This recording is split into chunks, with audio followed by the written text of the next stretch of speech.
So imagine you're at your high school prom, and before the DJ is allowed to drop the bass, you have to dance your most exquisite waltz. That's basically what it felt like for a classical era audience to be listening to a minuet in the late 1700s, and yet they were everywhere. So what's a minuet, and how did it come to be?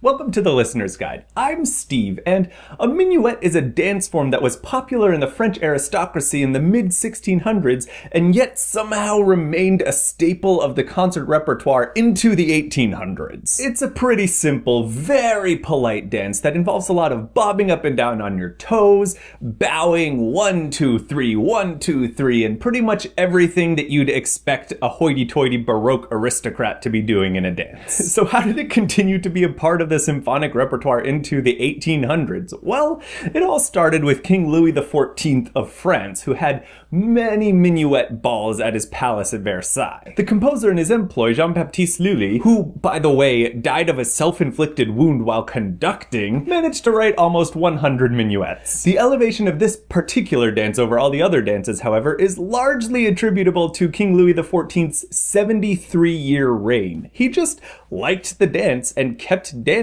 it, and eventually it spread to all the other nobility in Europe, and it gave them a perfect opportunity to show off exactly how well they know their etiquette, and so it just became something that aristocrats had to know how to do. There's so many stories of people sitting through the minuet and then begging the orchestra to play something more modern that they would actually enjoy dancing to. So because of their widespread use, minuets crept into concert pieces, specifically classical symphonies and string quartets. Nobody would have been dancing to them, but the audience would have recognized and appreciated the style. We'll be looking at two classical minuets today, one by Mozart and one by Haydn. The first one by Mozart comes from the third movement of his Serenade K525, better known by its nickname Eine kleine Nachtmusik, and even more commonly as, the one that goes bom bom bom bom bom bom bom bom bom bom bom bom bom bom bom bom. Now this minuet begins with a very simple binary form, almost exactly like that we discussed in the last video. We have a clear melody arc in the exposition.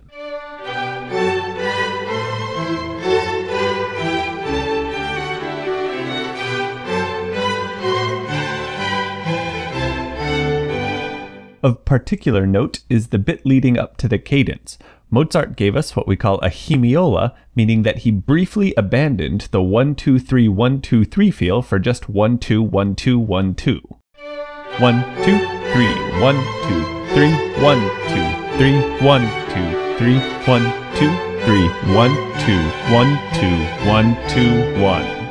Baroque composers would often use such a technique, especially in dances like the courante, to signal the cadence here. So as you can see, Mozart is doing his darndest to make the structure clear, which he follows into the digression and recapitulation, which again follow a textbook structure for binary form.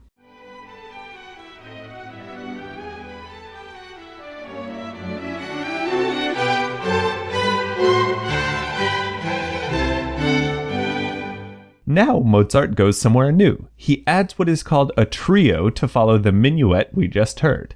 This is really simple. It's just another binary form in a new key, meaning it is leading to a cadence on a different note than the minuet.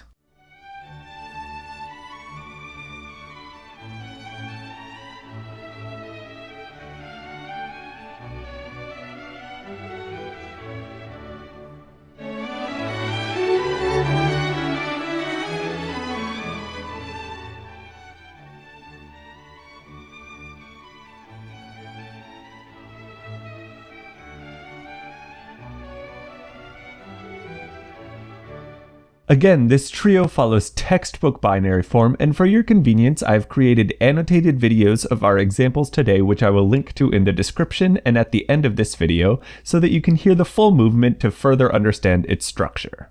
The final part of this movement is just a return to the minuet that we already heard, this time without repeats. This gives us an overall form of minuet, trio, minuet, or ABA.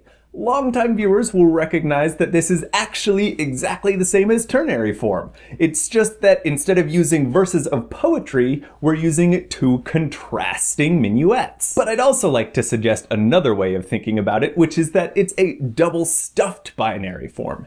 Instead of an exposition, we get an entire binary form. Instead of a digression, we get a whole different binary form. And instead of a recapitulation, we get the first binary form again. So that was the beginner's round. The Haydn minuet that we're going to look at comes from his string quartet in D, also known as the Lark Quartet, and it's a great example of how this is not the kind of music that was made for dancing. This was specifically made to be a concert piece that you would only listen to. The exposition is straightforward enough.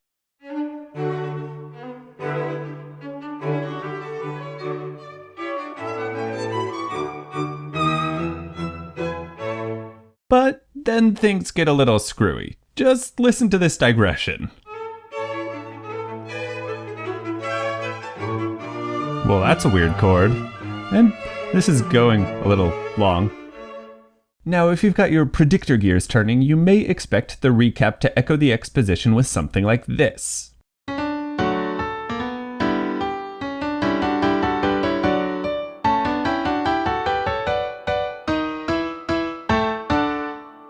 Unfortunately, Haydn was a musical prankster of the highest order, and he loved nothing more than to dangle the cadence in front of your nose without actually giving it to you, making his music entirely impossible to dance. Just listen to this! Okay, good so far. And you little... Come on! Okay, thanks. Wait, you're not done? What? How? What the? Okay. Just end it already. Seriously, this has gone on long enough. Are you gonna... Okay, here it is. Thank you. I said thank you!